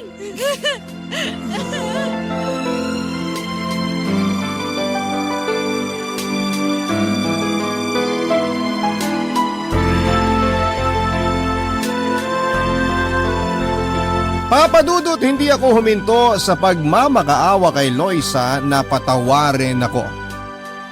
Noong ko nga naisip na hindi ko kakayaning mabuhay ng mag-isa, na hindi siya kasama lalo na ang mga anak namin. Ayoko pong magkahiwalay kami at masira ang pamilya namin, Papa Dudut. Oo, kasalanan ko talaga kung bakit kami nagkagulo noon at dapat ay pinag-isipan ko munang mabuti ang lahat bago ako gumawa ng kalokohan. Dapat pinag-isipan ko munang mabuti ang lahat bago ako gumawa ng kalokohan, Papa Dudut, pero nangyari na at nakagawa pa rin ako ng kasalanan. Nasaktan ko na si Loisa na labis kong pinagsisihan. Kaya hindi talaga ako papayag na basta na lamang kaming magkahiwalay. Mabuti na lamang, Papa Dudut, at umuwi na rin ang mga anak namin mula sa eskwelahan at nakita nila ang pagtatalo namin ni Loisa, pati na ang pag-iimpake ng mga gamit ng asawa ko. Umiyak ang dalawang bata at nakiusap din kay Loisa na huwag na silang umalis. Lalo pa ako nagmakaawa sa asawa ko at paulit-ulit na humingi ng tawad. Sinabi ko na labis ko na talagang pinagsisisihan ang nagawa kong kasalanan. At kahit kailan ay hindi ko na yon uulitin pa. Sa awa naman ng Diyos, Papa Dudut, ay nagawa ko rin kumbinsihin si Loisa na patawarin ako. Sinabi niya na bibigyan niya ako ng isa pang pagkakataon para sa mga anak namin. Pero hindi ibig sabihin ay kakalimutan na niya raw ang ginawa kong kasalanan. Nangako naman ako sa kanya na magbabago na at kailanman ay hindi na yon uulitin pa. Nangako rin ako sa sarili ko na gagawin ko ang lahat para makabawi sa asawa at mga anak ko, Papa Dudut.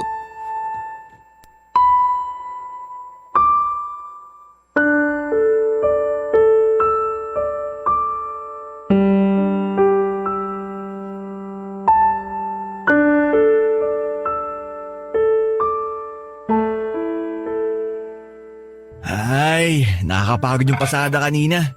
Sobrang traffic tapos wala pa masyadong pasahero. Kaya pala maghahating gabi ka na nakauwi ngayon. Oo, pasensya na sweetheart ha. Bakit ka naman humihingi ng pasensya sa akin? Kasi napupuyat ka ng dahil sa akin. Dapat talaga hindi mo na lang ako hinihintay na makauwi eh. Sanay naman akong gawin to, kaya ayos lang. Oh, kumain ka na. Ininit ko na rin yung sinigang na ulam namin ng mga bata kanina. Salamat sweetheart. Wow! Amoy pa lang panalo na. Ang sarap talaga ng sinigang mo. The best ang asim. Oo nga pala. Ito yung kinita ko sa araw na to. Medyo maliit lang yan kasi nga mahina yung biyahe ko kanina eh. Oh, sweetheart. Yun ba talaga yung dahilan kung bakit maliit lang tong inabot mo? Oo. Pagpasensyahan mo na kasi matumal talaga mga pasahero kanina. Ang sabihin mo, baka may iba ka nang inaabutan ng pera. Anong ibig mong sabihin, Loisa? Bakit? Hindi ba totoo? Totoo na ano? Na pinupuntahan mo pa rin yung malanding Mirna na yan at inaabutan mo ng pera. Teka nga, saan ba nanggagaling yung sinasabi mo? Kay Maring Irma na naman ba? Hindi na kailangan magkaroon ng pakpakang balita para lang makarating sa akin, Ramon. Alam mo, Loisa, kung ano man yung naririnig mo tungkol sa amin ni Mirna, hindi totoo yun. Dahil matagal ko nang tinapos ang lahat sa amin. Talaga? Ni minsan ba hindi ka talaga bumalik sa bahay nung malanding babae na yon? Hindi na! Tsaka bakit naman ako pupunta pa sa bahay niya? Aba malay ko ba kung nag-abot ka ng pera sa kanya? At bakit ko naman gagawin yun? Dahil hindi ko alam kung nagbunga nga ba ang kababuyan na ginawa niyong dalawa. Baka mamaya naanakan mo na pala siya pero hindi mo lang sinasabi sa akin. Loisa, walang ganong nangyari. Hindi ko nabuntis si Mirna. At mas lalong wala akong balak na anakan siya. May bagong karelasyon na nga yung babae na yun eh. Oh, bakit mo alam? Ibig sabihin nag-uusap pa rin kayong dalawa? Hindi na nga. Kaya ko lang naman nalaman kasi kasama ko rin na jeepney driver ang bago niyang boyfriend. Napagkwentuhan lang siya ng mga kasama ko kaya ko nalaman. Pero maniwala ka, hindi na kami nag-usap kahit kailan. Ang sabihin mo, interesado ka pa rin sa malanding babae na yon kaya updated ka sa mga nangyayari sa buhay niya? Hindi totoo yan, Loisa. Marami lang talagang jeepney driver ang nakakakilala sa kanya. Kaya napagkukwentuhan siya sa may paradahan. Yun lang talaga yun at wala nang ibang dahilan. Ewan ko sa'yo, ang hirap paniwalaan ng mga kasinungalingang lumalabas dyan sa bibig mo, Ramon. Kumain ka na nga lang dyan. Papasok na ako sa kwarto nang makapagpahinga na ako. Mabilaukan ka sana.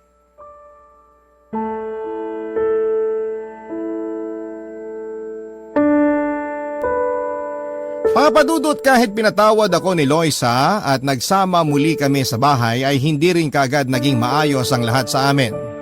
Hindi rin kasi kami bumalik sa dating tahimik at masayang pamilya. Para bang bigla na lang naglaho ang mabait, malambing at mapagmahal kong asawa. Alam ko naman na kasalanan ko talaga yon kaya nangako ako na gagawin ko ang lahat para bumalik kami sa dating masayang pagsasama. Pero mahirap pala talagang gawin yon lalo na kung tiwala na ang nasira sa isang relasyon. Ganon pa man papadudot ay hindi rin po ako sumuko sa pagsuyo sa kanya kahit napatawad na niya ako. Palagi pa rin akong malambing at pasensyoso sa asawa ko. Hindi ko sinasabayan ang init ng ulo niya kasi alam ko na mas lalo lamang kaming mag-aaway. Kapag hindi ako pumapasada, ako ang nag-aasikaso ng mga gawaing bahay. Pinagluluto ko rin siya ng paborito niyang pagkain. Nangako ako sa sarili ko na hindi ako hihinto na pagsilbihan ang asawa ko, papadudot. Hanggat hindi bumabalik ang tiwala niya sa akin bilang asawa niya. Lalo't alam ko na kasalanan ko ang lahat ng yon kung bakit siya lumayo sa akin. Ang mga kwento ng pag-ibig, kwento ng buhay at kwento ng pag-asa. Nasa Spotify na, Barangay Love Stories. Pakinggan kahit kailan, kahit saan. Barangay Love Stories sa Spotify. Kinig na, kabarangay! Papadudot, isang taon na ang nakalipas noon mula nang patawarin ako ni Loisa. Pero parang mas lalo lamang lumala ang hindi niya magandang pagtrato sa relasyon naming dalawa. Mabilis siyang magalit o uminit ang ulo sa tuwing magkausap kaming dalawa. Malamig na rin siya pagdating sa pakikipag-romansahan sa kama. Lalaki ako na may pangangailangan sa katawan. Pero syempre hindi ko siya pinipilit kapag gusto ko na may mangyari sa aming dalawa tapos ay ayaw naman niya. Kasi alam ko na mauuwi lamang ang lahat sa malaking pagtatalo. Mas hinabaan ko pa ang pasensya ko, Papa Dudut. Ayun nga lang, mas lumala ang pagiging mainitin ng ulo niya, lalo na ang pagiging selosa at tamang hinala niya. Palagi niyang sinasabi na sigurado siya na may ginagawa na naman akong kalokohan o kaya ay may ibang babae na naman daw ako. Pinagbibintangan niya rin ako na naanakan ko raw si Mirna at nagsusustento ako ng pera dito. Ang hirap talaga na ang ganong sitwasyon. Yung ginagawa ko na nga ang lahat para magkaayos kami pero ang palaging nasa isip ni Mrs. ay may ginagawa na naman akong kalokohan para masira ang tiwala niya, Papa Dudut.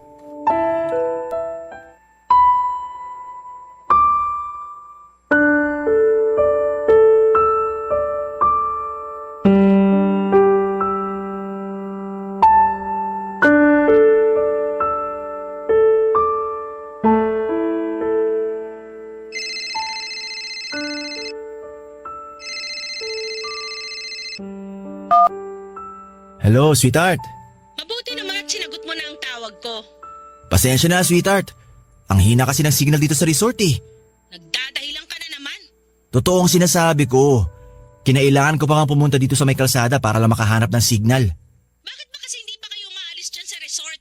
Ang sabi mo sa akin na alis na kayo dyan ng alas 5 ng hapon eh. Pasado alas 6 na, nandyan pa rin kayo? Nag-extend kasi dito sa resort yung mga empleyado ng kumpanyang umarkila sa amin ng mga kasamaan kong jeepney driver. Hindi naman ako pwedeng maunang umalis kasi walang masasakyan pabalik na Maynila yung mga hinatid namin dito sa Laguna. Ang sabihin mo, may natitipuhan ka na namang babae dyan kaya hindi ka pa umuuwi. O kaya kasama mo mismo dyan ang kabit mo. Nagsasabi ako ng totoo, sweetheart. Nakakontrata ang paghatid at sundo namin sa company outing na to. Kaya hindi talaga ako pwedeng basta na lang umalis. Pero nangako ka nga na hindi ka na magpapaabot ng gabing-gabi sa labas ng bahay natin. Pasado alas 6 pa lang. Intindihin mo naman sana na hindi ako pumunta rito para tumambay. Matagal na kitang iniintindi, Ramon. Kaya nga pinatawad kita kahit nahuli kitang may ibang babae, di ba? Doon na naman papapunta ang usapan na to? Bakit? Totoo naman ah. Kahit anong pag-intindi ang ginawa ko sa'yo noon, niloko mo pa rin ako. Alam mo, tama na nga itong walang kwentang pag-uusap na to. Basta ito ang tandaan mo, kapag wala ka pa dito ng ating gabi, iimpake ko na yung mga gamit mo. Loisa, wag naman ganun. Basta umuwi ka dito bago maghating gabi. Tapos ang usapan na to. Loisa, wag ka na magalit. Nagtatrabaho lang talaga ako dito. Hello? Hello, Loisa? Pinatayan na ako ng cellphone. Hulaan ko. Si Loisa yung kausap mo, no? Ikaw pala yan, Eric. Oo, tama ka. Si Loisa nga kausap ko. Sabi na nga ba eh. Kapag ganyan na problemado ang mukha mo, si Loisa lang ang dahilan. Ano bang nangyari? Nagagalit siya kasi hindi ko kagad nasagot ang tawag niya. Sinabi ko naman na mahina ang signal dito pero ayaw niya maniwala. Mas nagalit pa siya kasi hanggang ngayon nandito pa rin tayo sa resort. Dapat sinabi mo na hindi naman tayo basta pwedeng makaalis dito dahil nakakontrata tayo. Yun nga ang sinabi ko pero hindi naman siya naniwala. Naku, pasensya ka na pare ha. Napasama pa yata yung pag-imbita ko sa'yo sa racket na to. Naku Eric, wala kang kasalanan. Nagpapasalamat nga ako kasi ang laking tulong din nitong racket na binigay mo. Ang laki rin kasi ng binayad ng kumpanya para sa pag-arkila nila sa atin. Kaya salamat ha. Wala yun Ramon. May iba ako. Kumusta na ba kayo ni Loisa? Napansin ko na parang hindi pa kayo masyadong nagkakaayos.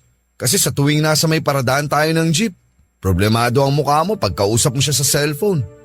Ang totoo, hindi pa nga kami masyadong nagkakaayos. Si Loisa kasi, palagi ko pinag-iisipan ng masama. Anong ibig mong sabihin? Sa tuwing hindi niya ako kasama o nakikita, pakiramdam niya may kasama akong ibang babae. Kaya palagi siya nagte-text sa akin na siguro raw nandun ako sa bahay ni Mirna. O kaya minsan sa tawag, sasabihin niya na nararamdaman niya raw na may bago na naman ako kinalolokohang babae.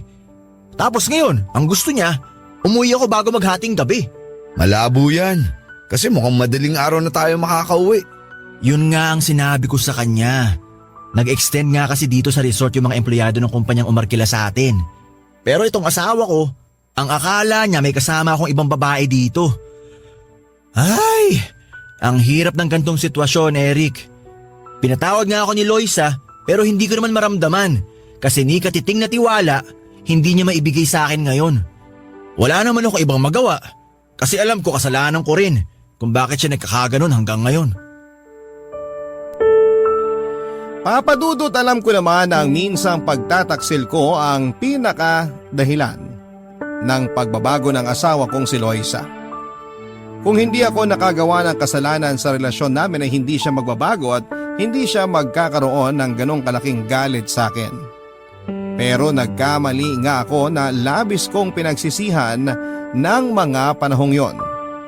Kung may paraan nga lang talaga na maibalik ko pa ang araw na nasaktan ko si Loisa, ay gagawin ko para itama ang mga naging kamalian ko. Saksi din ang mga tao na kapaligid sa amin sa pagbabagong ginawa ko, pati na rin sa kung paano ako nag-i-effort na ayusin ang relasyon naming mag-asawa. Palagi akong may pasalubong sa pag-uwi ko sa bahay, ina-update ko siya kung nasaan na ba ako o kung anong oras ang uwi ko. Naglilinis ako ng bahay namin na dati ay hindi ko naman ginagawa. At kung ano-ano pang bagay para lamang maipakita ko kay Loisa na pinagsisisihan ko na ang mga nagawa kong kasalanan sa kanya at sa pamilya namin, Papa Dudut.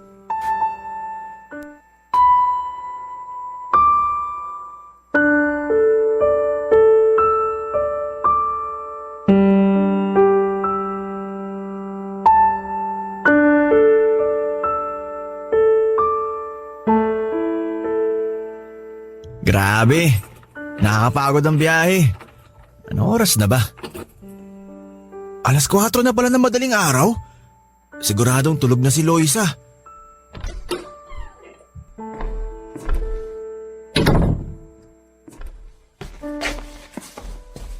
Teka, ano to?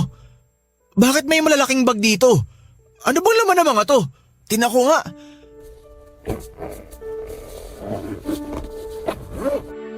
Ha? Mga damit ko to ah! Bakit nakaimpake yung mga to? Mabuti naman nandito ka na. Sweetheart, pasensya ka na kung inabot ako ng madaling araw. Masyado kasing nag-enjoy sa resort yung umarkila sa amin kaya… Hindi mo na kailangan magpaliwanag. Dalin mo na lang yung mga gamit mo at umalis ka na sa bahay na to. Loisa, huwag ka naman ganyan.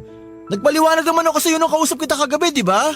Oo, pero may usapan na tayo na kapag hindi ka nakauwi bago maghating gabi, iimpake ko na yung mga gamit mo at aalis ka na sa bahay na to. Pero hindi naman ako pumayag sa sinabi mo na yun. Gusto ba nga sana kita kausapin kaya lang binabaan mo na ako ng tawag eh. Tapos pinatayan mo pa ako ng cellphone. Buong gabi ko nang hindi makontak ang number mo. Wala na rin namang dahilan para mag-usap pa tayo kasi buo na ang desisyon ko na makipaghiwalay sa'yo. Dahil lang sa hindi ako nakauwi kagabi? Kaya ka nakikipaghiwalay sa akin? Dahil alam ko na dun ka sa babae mo nagpalipas ng buong magdamag mo, Ramon. Ano ba yung sinasabi mo? Bakit? Totoo naman, di ba? Dinahilan mo lang na may umarkila sa inyo para sa company outing. Pero may ibang babae ka lang talaga. Wala na nga akong ibang babae. Huwag ka na ngang magsinungaling. Sino ba yung bagong babae mo, ha? Mas bata na naman ba siya kaysa sa akin? Mas maganda? Mas magaling sa kama? Ano? Sabihin mo na sa akin ang totoo. Sino yung bago mong kinalolokohang babae? Wala nga! Wala! Wala akong babae! Wala, Loisa! Ay naman oh! Ano ba bang kailangan kong gawin para maniwala ka na hindi kita naloloko? Loisa, ginagawa ko naman lahat para maayos ang pamilya na to. Pero hindi ko magagawa yan kung parati ka na lang ganyan. Hindi mo naman maalis sa akin na makaramdam ng ganito. Pinipigilan ko ang sarili ko na pag-isipan ka ng masama pero hindi ko magawa. Dahil paulit-ulit na bumabalik sa akin yung panloloko na ginawa mo, Ramon. Paulit-ulit kong naaalala yung naging kasalanan mo, hindi lang sa akin kundi sa pamilya natin. Iyon ang kasalanan na sobra ko ng pinagsisihan. Kaya nga ginawa ko lahat para magkaayos tayo, di ba? Hindi lang naman ikaw nahihirapan ako rin. Hirap na ako sa trato na ginagawa mo sa akin. Sa tuwing aalis ako ng bahay para mamasada, alam ko na iniisip mo na may ibang babae na naman ako pupuntahan. Maliit lang ako ng konti ng uwi, galit ka na kaagad kasi akala mo galing ako sa bahay ng ibang babae. At eto, hindi ko naman ginustong abutin ng madaling araw sa pag-uwi eh. Pero inipake mo na kagad ang mga gamit ko! Dahil buong gabing tumatakbo sa isip ko kung ano bang ginawa niyo ng babae mo sa magdamag na magkasama kayo. At hindi ko na kayang tagabi na uuwi ka sa bahay na to pagkatapos mong magpakasarap sa piling ng ibang babae. Pero wala nga akong ibang babae! Wala na akong kahit na anong kalokohan na ginagawa! Kahit tanong mo pa sa mga nakasama kong jeepney driver kagabi, sabay-sabay kaming umalis sa kayo mga empleyado ng kumpanya umarkila sa amin. Loisa, hindi na kita lolokohin at sasaktan. Pinagsisisihan ko na nagawa akong kasalanan sa'yo. Mahal kita. Kayo na mga anak natin. Kaya nakikiusap ako sa'yo. Bigyan mo naman ako ng kahit konting tiwala lang. Kahit konti lang, Loisa. Kahit kapiranggut na tiwala lang. Alam mo bang napakatagal kong hinintay ang salitang yan mula sa'yo, Ramon? Paulit-ulit kang humihingi ng tawad sa akin pero kahit di minsan, hindi ko narinig na mahal mo ako o kami ng mga anak natin. Oo, tama ka. Aaminin ko na kahit napatawad na kita, hirap pa rin akong alisin ang galit dito sa puso ko. Ang hirap kasi kalimutan ang sakit na ginawa mo sa akin. Ang hirap magpatawad ng buo. Pero sinubukan ko naman, Ramon. Sinubukan ko kahit napakahirap. Loisa, bigyan mo lang ako ng isang pagkakataon at konting tiwala. Pangako, hindi ko na yun sasayangin. Sorry kung hindi ko palaging sinasabi kung gaano ko kayo kamahal ng mga anak natin. Sorry kung nagkamali ako. Sorry kung nasaktan kita. Pero, nandito na ulit ako. Hindi ko nasisirain pa ang tiwala mo. Mahal na mahal ko kayo ng mga bata. At gagawin ko ang lahat para maayos ulit natin ang pamilyang to. Kaya pakiusap lang, Loisa. Patawarin mo na ako. At bigyan mo ko ng kahit konting tiwala lang. Papadudot, ramdam ko naman yung bigat sa dibdib ng asawa kong si Loisa dahil sa naging kasalanan ko sa kanya. Naging napakabuti niyang asawa sa akin at nanay sa mga anak ko tapos susuklian ko pa siya ng panluloko. Kahit na sino mang babae o lalaki ay mawawasak ang puso kapag nangyari yon. Isa pa ay napakahirap ibalik ng tiwala na nasira na. Sabi nga nila para itong salamin na kapag nabasag na ay pwede pa ring mabuo pero hindi na maaalis ang lamat mula doon. Pero mahal ko po si Loisa at ang pamilya ko. Kaya hindi ko hahayaan na basta na lamang masira ang pamilya namin. Nagmatigas pa noon ang asawa ko, Papa Dudut, ilang panunumbat pa ang ginawa niya sa akin dahil sa nagawa kong kasalanan sa kanya. Umiiyak niyang sinabi na hirap siyang ibalik ang tiwala niya sa akin. Pakiramdam niya, sa tuwing hindi niya ako nakikita o kasama ay may kasama akong ibang babae. Pinipilit naman daw niya na alisin yon sa isipan niya pero hindi niya magawa lalo na at paulit-ulit niyang nararamdaman ang sakit ng panluloko ko sa kanya. Hindi ko na rin napigilan pa ang sarili ko na maiyak. Napaluhod na nga ako noon sa harapan niya habang nakikiusap na patawarin niya ako sa naging pagkakasala ko noon. Nakiusap ako na sana ay bigyan niya ako ng totoong isa pang pagkakataon na maayos ang pamilya namin. Na sana ay bigyan niya ako ng kaunting tiwala. Dahil hindi kami totoong magkakaayos kung paulit-ulit niya akong pag-iisipan ng masama. Hanggang sa tuluyan na rin niya akong niyakap noon at sinabi niya na gagawin na raw niya ang lahat para matulungan ako na maayos ang pamilya namin. Umiyak na rin ako na niyakap siya at paulit-ulit akong nagpasalamat, Papa Dudut. Alam ko na yun na ang totoong magiging simula ng muling pagkakaayos ng pamilya namin. At tama ako kasi pagkatapos ng pagkatalo at iyakan namin noon, unti-unting bumalik ang totoong ugali ng asawa kong si Loisa. Naging maasikaso na siya sa akin at hindi na malamig ang pakikitungo niya. Hindi na rin niya ako palaging tinetext at tinatawagan para itanong kung nasaan ako o kung sino ang kasama ko. At kahit may mga oras na malalim na ang gabi kung umuwi ako sa bahay, hindi na niya ako sinasalubong ng galit niya. Isang nakangiting mukha at malambing na asawa ang palagi naghihintay sa akin at nag-aasikaso sa pag-uwi ko. Ito ang mga bagay na labis kong pinagpapasalamat sa Diyos.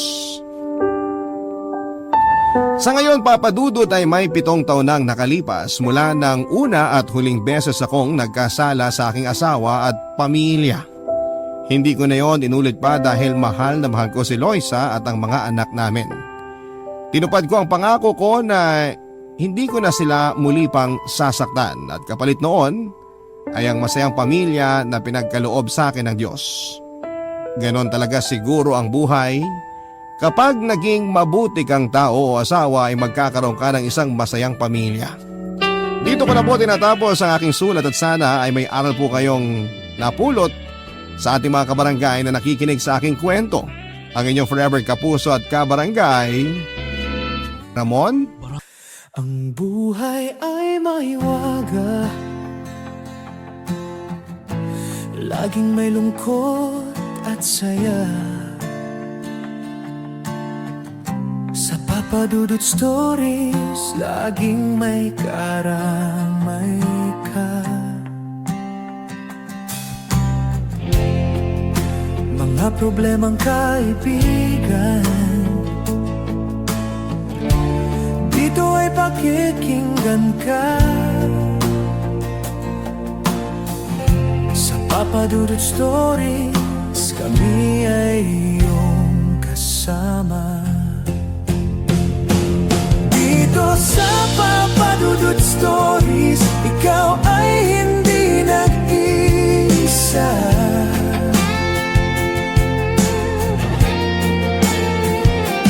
Dito sa Papa Dudut Stories, may nagmamahal sa'yo.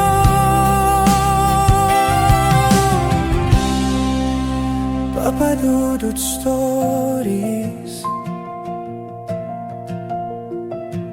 Papa Dudut Stories, Papa Dudut Stories.